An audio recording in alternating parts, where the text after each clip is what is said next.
بسم اللہ الرحمن الرحیم وصلی اللہ علی النبی الامی وعلی آلہ وصحبہ اجمعین۔ ناظرین محترم، کتاب حق کا 9واں پارہ آج ہمارے زیر مطالعہ ہے۔ اس پارے کا پیغام آج ہم نے سمجھنا ہے۔ 9ویں پارے کا آغاز ایک ایسی اخلاقی اعتبار سے تباہ حال قوم کے بیان سے ہوا جس قوم کو اس کی ضد اور ہٹ درمی نے باب نبوت کا گستاخ بنا دیا، یہاں تک کہ انہوں نے اپنے نبی کو شہر بدر تک کرنے کی منصوبہ بندی کر لی۔ مسلسل نبی کی مخالفت اور مزاحمت انہیں اللہ تعالیٰ کے عذاب کی طرف لے آئی۔ اللہ رب العزت نے ان کا رویہ بیان کیا، نبی کے مقابلے میں ان کی گستاخانہ حرکات کا تذکرہ کیا، اور پھر اس کے نتیجے میں انہیں جس عذاب میں مبتلا کیا گیا خالق کائنات نے یہاں اس عذاب کا بیان کیا جو ہم سب کے لیے باعث عبرت ہے۔ قرآن مجید فرقان حمید کے الفاظ یہ ہیں کہ جنہوں نے شعیب کی تکذیب کی تھی گویا وہ کبھی یہاں رہے ہی نہ تھے، کأن لم یغنوا فیہا، مطلب انہیں صفائے ہستی سے مکمل طور پر مٹا دیا گیا۔ ہمارے لیے اس واقعے کے بیان میں اور اس قصے کی اس تعبیر میں سبق یہ ہے کہ جو قوم باب نبوت سے وابستہ رہتی ہے، اللہ تعالیٰ نجات اور کامیابی، فوز و فلاح اسی قوم کو عطا کرتا ہے۔ کوئی طبقہ انسانیت جس وقت دہلیز نبوت کا گستاخ بن جائے یا دہلیز نبوت سے دوری اختیار کر لے، وہ قوم اللہ تعالیٰ کے عذاب سے بچ نہیں سکتی۔ ایمان اور تقوی کے ساتھ دہلیز نبوت کے ساتھ وابستہ رہنا انسان کے لیے آسمان اور زمین سے برکات کے دروازے کھول دیتا ہے۔ اس پارے میں اس حقیقت کی طرف بھی بلیغ اشارہ کیا گیا۔ فرمایا لَفَتَحْنَا عَلَيْهِمْ بَرَكَاتٍ مِّنَ السَّمَاءِ وَالْأَرْضِ، کہ اگر وہ لوگ تقوی اختیار کرتے ایمان کے ساتھ تو ہم ان کے لیے برکتوں کے دروازے کھول دیتے، آسمان سے بھی اور زمین سے بھی۔ آج کا انسان جب اپنے مصائب اور مشکلات میں گھرا ہوا ہے اور وہ صعوبتوں میں تڑپ رہا ہے، اس انسان کے لیے یہ سبق ہے کہ اگر تم یہ چاہتے ہو کہ اللہ تعالیٰ برکتوں اور رحمتوں کا رخ تمہاری طرف پھیر دے تو اس کا واحد حل اور راستہ باب نبوت سے تمہاری وابستگی ہے۔ اس کے بعد پھر کریم رب نے اس 9ویں پارے کے اندر حضرت موسیٰ اور فرعون کا قصہ پوری تفصیل کے ساتھ بیان فرمایا۔ حضرت موسیٰ فرعون کے دربار میں جاتے ہیں اور وہاں جا کے اذان حق بلند کرتے ہیں، پیغام حق فرعون اور اس کے درباریوں کے سامنے پیش کرتے ہیں۔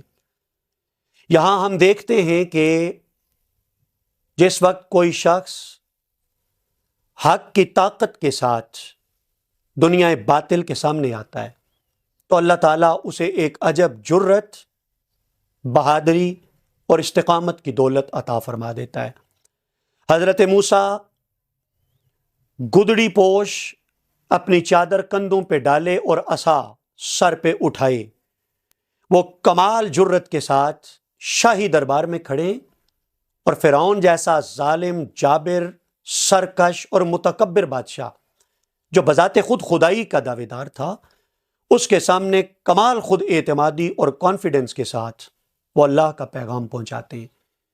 اس سے ہمارے سیکھنے والی بات یہ ہے کہ جس وقت بندے کا سینہ روشن ہو حق کی روشنی کے ساتھ، تو سینے کی روشنی اسے خود اعتمادی کی ایک لازوال اور بے مثال دولت عطا فرما دیتی ہے۔ فرعون چونکہ اقتدار کے نشے میں مست تھا، وہ تصور بھی نہیں کر سکتا تھا کہ کل تک وہ موسیٰ جو اس کے دربار میں پرورش پا رہے تھے، اس کے محل میں، آج اللہ تعالیٰ نے انہیں اتنا بلند مقام عطا کر دیا ہے۔ وہ اپنے اس اقتدار کے نشے میں مست حضرت موسیٰ سے دلیل، نشانی یا معجزہ طلب کرتا ہے اور کہتا ہے کہ فاتب ہا ان کنتا من الصادقین، اگر کوئی نشانی آپ کے پاس ہے تو وہ پیش کرو اگر تم سچے ہو۔ حضرت موسیٰ نے اس موقع پر اللہ کی رہنمائی کی روشنی میں اپنا عصا زمین پر ڈالا۔ حضرت عبداللہ ابن عباس رضی اللہ تعالیٰ عنہما فرماتے ہیں کہ وہ حضرت موسیٰ کے ہاتھ میں تو ایک عصا تھا، لیکن جب وہ زمین پہ ڈالا گیا تو وہ ایک بڑے خوفناک اژدہے کی صورت اختیار کر گیا۔ اس کا ایک جبڑا زمین پر اور دوسرا جبڑا شاہی محل کی چھت پر تھا۔ فرعون اور فرعون کے دربار والوں نے جب یہ منظر دیکھا تو ایک بگدڑ مچ گئی۔ فرعون بھی چیختے ہوئے بھاگا، یہاں تک کہ اس کے ساتھ کچھ ایسے معاملات پیش آ گئے کہ جن معاملات کی وجہ سے اس کا سارا تکبر پاش پاش ہو گیا۔ فرعون نے جس وقت یہ حالت دیکھی تو اس وقت وہ چلایا اور اس نے رحم کی بھیک مانگی کہ اے موسیٰ اسے سنبھال لو، میں وعدہ کرتا ہوں کہ میں بنی اسرائیل کو تمہارے ساتھ بھیج دوں گا اور میں ایمان بھی لے آؤں گا۔ یہاں ایک مرتبہ پھر ہمارے سمجھنے کی بات یہ ہے کہ اہل حق کبھی بھی باطل کے سامنے سرنگوں نہیں ہوتے، شرط یہ ہے کہ وہ واقعتاً اہل حق ہوں، اور باطل کبھی بھی حق کے سامنے ٹھہر نہیں سکتا۔ حق والے کا ایک ڈنڈا ہی وہ شاہی محلات میں بیٹھنے والوں پر لرزہ طاری کر دیتا ہے۔ یقیناً سب سے بڑی طاقت حق کی طاقت ہے، سب سے بڑی قوت حق کی قوت ہے، اور اللہ رب العزت نے حق کے پیغام کے طور پر حضور کی امت کو قرآن جیسی لازوال اور بے مثل کتاب عطا فرمائی۔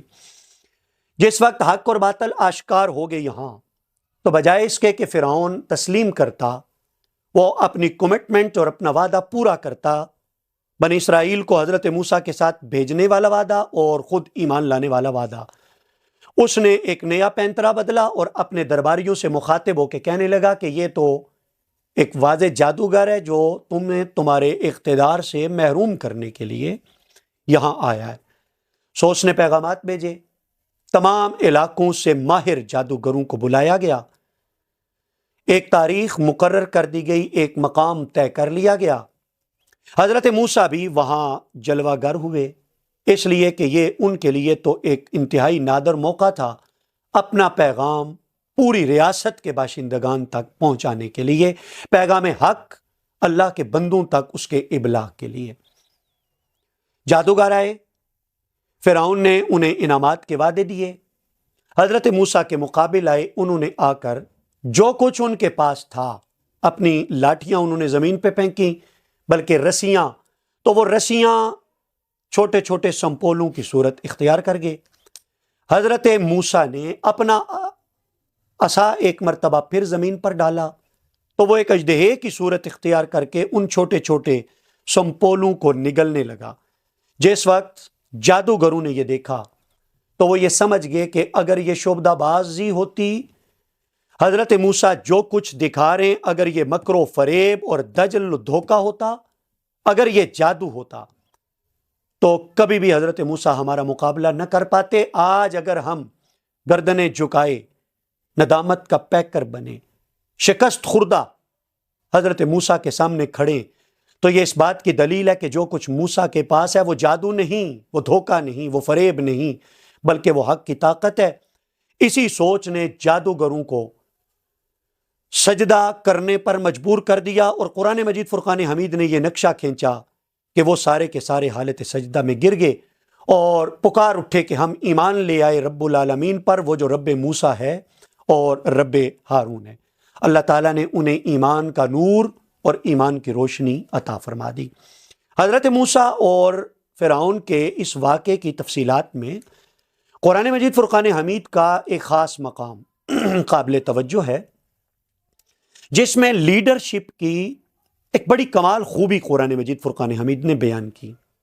قوم بنی اسرائیل چونکہ وہ فرعونیوں کے ظلم و جبر کا شکار تھی، تو جس وقت قوم نے حضرت موسیٰ سے گلہ کیا کہ آپ کے آنے سے پہلے بھی ہم ظلم کی چکی میں پس رہے تھے، اب جب آپ تشریف لے آئیں تو ہماری کیفیت اب بھی پہلے سے مختلف نہیں، ہم اب بھی انہی مشکلات کا شکار ہیں، تو حضرت موسیٰ نے جواب میں ان کا حوصلہ بڑھایا، انہیں ہمت عطا کی، ان کی مایوسی کو امید کے اجالوں سے بدلا۔ یہاں سے لیڈرشپ کی خوبی یہ سمجھ میں آئی کہ ایک اچھا لیڈر وہ نہیں ہوتا جو قوم کو مایوسی کے اندھیروں میں لے جائے، بلکہ ایک کامیاب لیڈرشپ وہ ہوتی ہے جو اپنی قوم کو مایوسی کے گھٹا ٹوپ اندھیروں سے نکالے اور امید کے اجالوں میں لے آئے۔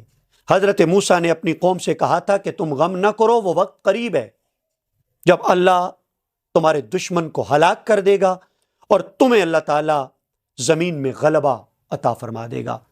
اور پھر ہم نے دیکھا، ہم نے پڑھا تاریخ میں کہ ایسا ہوا۔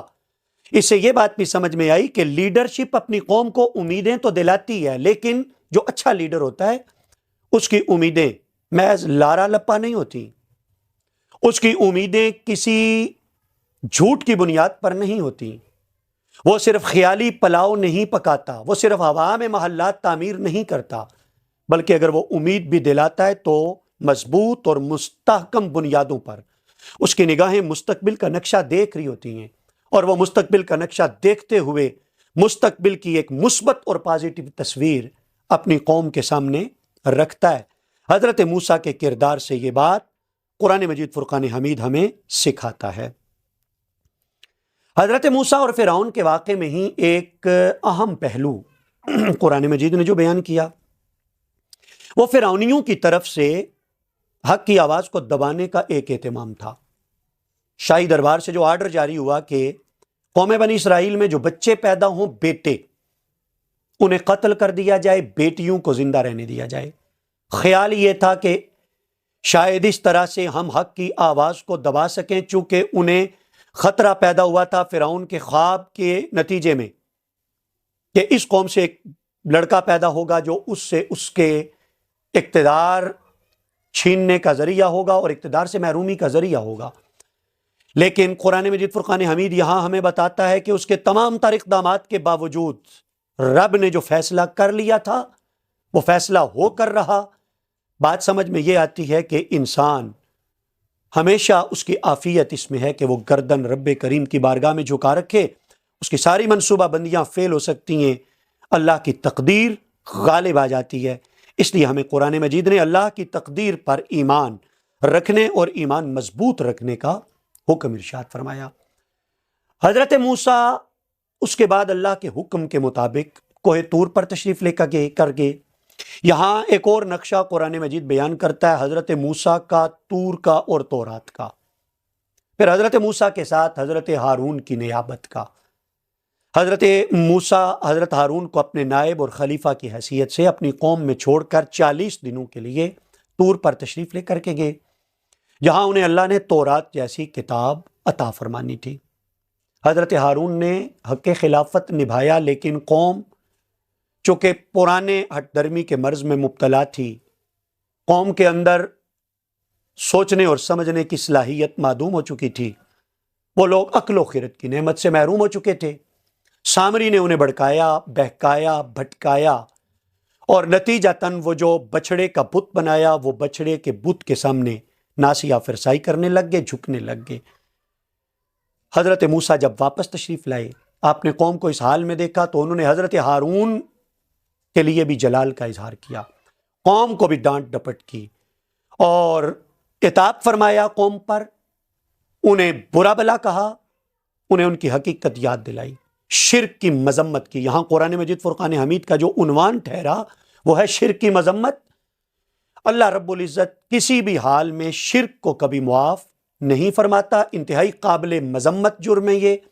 ایک بندہ مومن جب کلمہ پڑھ لیتا ہے لا الہ الا اللہ، تو کلمے کے لفظوں پر ہی غور کیا جائے کہ اس میں اللہ کی وحدانیت کا اس بات بعد میں ہے، تمام تر جھوٹے خداؤں اور معبودوں کی تردید اور ان سے انکار پہلے ہے، لا الہ، اور پھر اس کے بعد ہے الا اللہ۔ یہی حضرت موسیٰ کی اس دعوت کا ایک بنیادی نقطہ بھی ہے۔ آگے چل کے اللہ رب العزت نے کارہائے نبوت کا بیان کیا اور اس معاملے میں پھر ہماری ذمہ داریوں کا تعین فرمایا۔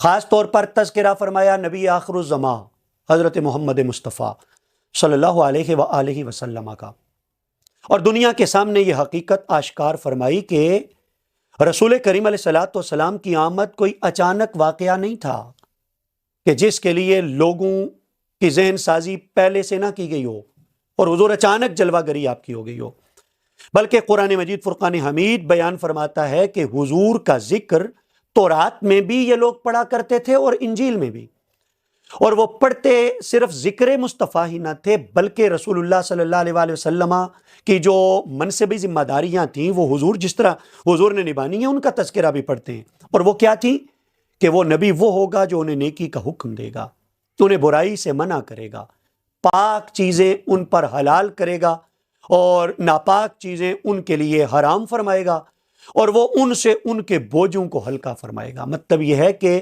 احکام کی جو مشکلات جن کا وہ شکار ہیں، نبی آخر الزماں کی جلوہ گری ہوگی تو اللہ احکام کی یہ مشکلات ان کے لیے آسان فرما دے گا۔ پھر اس کے ساتھ ہماری ذمہ داری کا تعین ہوا کہ جب وہ نبی تشریف لے آئیں تو تمہارا کام ہے کہ ان کی خوب تعظیم کرو، ان کی توقیر کرو اور حق کی راہوں میں ان کے معاون اور ان کے مددگار بن جاؤ۔ آخر میں فرمایا کہ جو نبوت کے کام میں معاون ہوتا ہے، مددگار ہوتا ہے، اللہ کامیابی اسی کو عطا فرماتا ہے۔ اس کے ساتھ متصل نبوت محمدی کی آفاقیت کا تذکرہ ہوا۔ یا ایھا الناس انی رسول اللہ الیکم جمیعا، اے لوگوں میں محمد تمام عالم انسانیت کے لیے رسول ہوں۔ گویا رسول کریم علیہ السلام کی تشریف آوری پر نبوت اور رسالت کا سلسلہ منقطع ہو گیا، ختم ہو گیا۔ ختم نبوت کا تاج اللہ نے حضور کے سر انور پر سجا دیا۔ اب قیامت تک کے لیے آنے والی انسانیت کے لیے آئیڈیل رہبر اور رہنما رسول کریم علیہ السلام ہی کی ہستی ہے۔ بنی اسرائیل کو عطا کی جانے والی چند خاص نعمتیں، مثلاً پتھر سے 12 چشموں کا پھوٹ جانا، پانی پاکیزہ پانی انہیں عطا ہونا، من و سلوہ کا نازل ہونا اور بادلوں کا ان پر سایہ فگن ہونا، ان نعمتوں کی یاد دلائی گئی۔ ساتھ بتایا گیا کہ قوم نے ناشکری کی جس کی وجہ سے قوم فضیلتوں سے محروم کر دی گئی۔ شکر گزار لوگوں کی فضیلتوں میں اللہ اضافہ فرماتا ہے اور جو ناشکرے ہوتے ہیں وہ فضائل سے محروم کر دیے جاتے ہیں۔ یہاں پہ ہفتے والوں کا ذکر ہوا، جو ہفتے والے دن ان کے لیے شکار منع کر دیا گیا تھا، لیکن وہ لوگ الٹی سیدھی تعویلیں کرتے اور پھر ہفتے والے دن مچھلی کا شکار کرتے۔ قرآن یہاں ہمیں سمجھاتا ہے کہ دین کے معاملے میں جھوٹی اور فاسد تعویلیں کرنا ایمان سے محرومی کی علامت ہوتی ہے۔ اس کے ساتھ ہی سورہ انفال کا آغاز بھی یہاں ہوا۔ سورہ انفال میں غنیمتوں سے متعلق احکام کا بیان ہوا اور اس کے ساتھ ساتھ غزوہ بدر کا تذکرہ ہوا۔ خالق کائنات نے خاص طور پر ان 2 گروہوں کی طرف اشارہ کیا، ایک جو ابو سفیان کی قیادت میں تجارتی لشکر جس میں 50,000 پونڈ مالیت کا سامان تھا، اور دوسرا وہ لشکر جو ابو جہل کی قیادت میں مکہ سے مسلمانوں کو کچلنے کا خواب لے کر آیا۔ اللہ فرماتا ہے کہ مسلمانوں سے رب کا وعدہ تھا کہ اللہ ان 2 گروہوں میں سے ایک پر تمہیں غلبہ عطا فرمائے گا، اور اللہ تعالیٰ نے مسلمانوں کو غلبہ عطا فرمایا۔